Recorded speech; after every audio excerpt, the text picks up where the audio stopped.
पण दादांना सांगितलं की दादा हे असं सत्य इतका परत रेव्हेन्यू आपला बुडणार आहे, राज्याची परिस्थिती कशी आहे तुम्हाला माहिती आहे.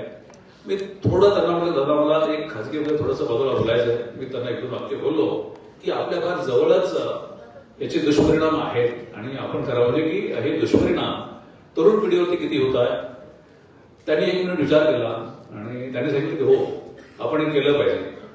गुटखा, पान मसाला आणि सुगंधित स्पर्शावरती बंदी आणण्याचा माझा खूप मोठा प्रयत्न चालू होता.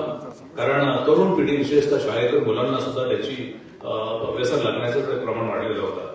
मी त्यावेळेस मुख्यमंत्री सन्माननीय चव्हाण साहेबांना बोललो. त्यांनी सांगितलं की चांगलं आहे पण कितपत शक्य होईल मला माहिती नाहीये आणि आमचं हे कोलिशन गव्हर्नमेंट असल्यामुळे तुम्ही दादांना पण विचार करा. दादांच्याकडे त्यावेळेस वित्त विभाग सुरू. मी दादांकडे जाण्यापूर्वी जरा थोडी माहिती घेतली आणि हे प्रपोजल चाललं होतं आणि त्याच्यावरती वित्त विभागात सुद्धा कारवाई होत होती. वित्त विभागाने ठरवलं होतं की हा जो विषय आहे तो मंजूर करायचा नाही. कारण गुटख्यापासून मोठ्या प्रमाणामध्ये त्यावेळेस वॅट आणि इतर टॅक्सेस मिळत होते आणि वित्त विभागाने ठरवलं होतं की याला मंजुरी द्यायची नाहीये. कारण यामध्ये तसंच गृह विभागाचा सुद्धा त्याला विरोध होता. कारण याच्यामुळे हे जर बंदी केली तरी अवैधपणे वाढवून त्याच्यामध्ये खूप मोठे हप्ते वाढतील आणि बाकी काही त्याच्यामध्ये निष्पत्ती होणार असेल. त्यामुळे दोन विभागाचा विरोध होता. मी दादांना भेटायला गेलो आणि मला माहित होतं की दादांना त्यापूर्वी ब्रिफिंग झालेलं असावं. दादाच्या त्यांनी सांगितलं अहो त्याचा काही उपयोग होणार नाही. आपण 2003ला बंदी केलेलीच होती. त्यांना माझ्यापेक्षा त्याच्यावेळी जास्त माहिती होती आणि त्यावेळेस काही परिणाम झाला नाही आणि मग सर्वोच्च न्यायालयापर्यंत जाऊन प्रकरण त्याला स्थगिती आली होती. त्यामुळे तुम्ही आता काही करू नका. पण दादांना सांगितलं की दादा हे असं सत्य इतका परत रेव्हेन्यू आपला बुडणार आहे, राज्याची परिस्थिती कशी आहे तुम्हाला माहिती आहे.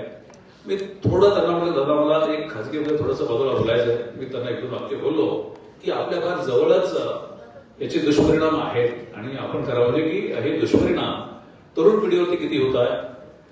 त्यांनी एक मिनिट विचार केला आणि त्यांनी सांगितलं की हो आपण हे केलं पाहिजे. म्हणजे इतका सगळा विरोध, आपल्या खात्याचा विरोध बाजूला करून आणि राज्याची वित्तीय परिस्थिती चांगली नसताना सुद्धा इतका मोठा निर्णय माझ्या दृष्टीने ते अकलनीय असं होतं. कारण माझी कशी खात्री झाली की आता ते शक्य होणार नाही. त्यांनी केवळ तेच केलं नाही, त्यांनी त्यावेळेस जे होम मिनिस्टर होते R.R. आबासाहेब पाटील साहेब होते, त्यांना फोन करून सांगितलं की तुमच्या खात्याचा पण विरोध आहे की याच्यामुळे हप्तेखोरी वाढणार आहे, पण तुम्ही सुद्धा आपण त्याला मदत केली पाहिजे आणि आपण हा निर्णय केला पाहिजे. मला त्यांनी हे सांगितलं की तुम्ही तुमच्या हातात तो निर्णय घेऊ नका, तुम्ही राज्य शासनाकडे पाठवा कारण मोठा निर्णय आहे आणि तुम्ही तुमच्या एकट्यावरती घेऊ नका. त्यामुळे असं एक सपोर्ट करणारं ते व्यक्तिमत्व होतं. महाराष्ट्रातील सर्व बातम्यांचे विश्वासार्ह व्यासपीठ सकाळच्या सर्व सोशल मीडिया प्लॅटफॉर्मला लाईक, फॉलो आणि सबस्क्राईब करा.